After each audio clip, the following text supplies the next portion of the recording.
കേരളത്തിലെ അമ്പലങ്ങളിൽ വളരെ ഫേമസ് ആയ ഒന്നാണ് ചേർത്തല കാർത്യായനി ഭഗവതി ടെമ്പിൾ. ഇത് ആലപ്പുഴ ഡിസ്ട്രിക്റ്റിലാണ് സ്ഥിതി ചെയ്യുന്നത്.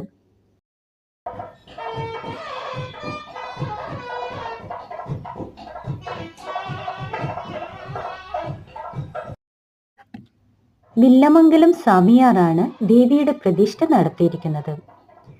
തിരുവനന്തപുരത്തെ പത്മനാഭസ്വാമി ക്ഷേത്രത്തിലെ പ്രതിഷ്ഠ നടത്തിയ ശേഷം അദ്ദേഹം തിരിച്ചു വരുന്ന വഴി ചേർത്തലയിൽ വെച്ച് ദേവിയെ കണ്ടുവെന്നും അങ്ങനെ കാർത്യായനി ദേവിയുടെ പ്രതിഷ്ഠ അവിടെ നടത്തിയെന്നുമാണ് വിശ്വസിക്കപ്പെടുന്നത്.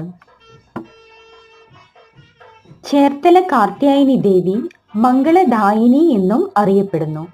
ഇതിന് കാരണം ദേവി തന്റെ ഭക്തർക്ക് ക്ഷേമവും ഐശ്വര്യവും പ്രദാനം ചെയ്യുന്നത് കൊണ്ടാണ്. മാത്രമല്ല, പെൺകുട്ടികളുടെ വിവാഹ കാര്യങ്ങളിൽ വിഘ്നങ്ങൾ വന്നാൽ ആ വിഘ്നങ്ങൾ മാറുന്നതിന് വേണ്ടി ദേവിയെ പ്രാർത്ഥിച്ചാൽ മതിയെന്നാണ് കരുതപ്പെടുന്നത്. കാർത്യായനി ദേവിയുടെ വിഗ്രഹം പ്രതിഷ്ഠിച്ചിരിക്കുന്നത് ഗ്രൗണ്ട് ലെവലിന് താഴെയായാണ്. ഇത് സ്വയംഭൂവായി അറിയപ്പെടുന്നു.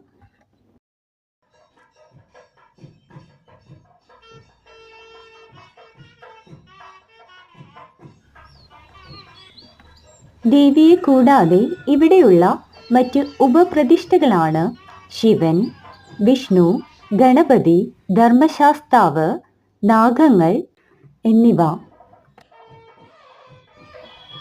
ഇവിടെ പലതരത്തിലുള്ള ഉത്സവങ്ങളും ആഘോഷങ്ങളും നടത്താറുണ്ട്. അതിൽ ഏറ്റവും പ്രധാനം എല്ലാ വർഷവും നടത്തുന്ന ആറാട്ടും കാർത്തികയുമാണ്. ഉത്സവകാലത്ത് ഒരു ദിവസം 2 പ്രാവശ്യം ആറാട്ട് നടത്തുന്നു. മലയാള മാസമായ വൃശ്ചികത്തിലാണ് കാർത്തിക ദീപം ആഘോഷിക്കുന്നത്. അമ്പലത്തിലെ ഉപപ്രതിഷ്ഠകളിൽ കാവുടയൻ എന്നറിയപ്പെടുന്ന ധർമ്മശാസ്താവിന് വളരെയധികം പ്രാധാന്യം കൽപ്പിച്ചിരിക്കുന്നു.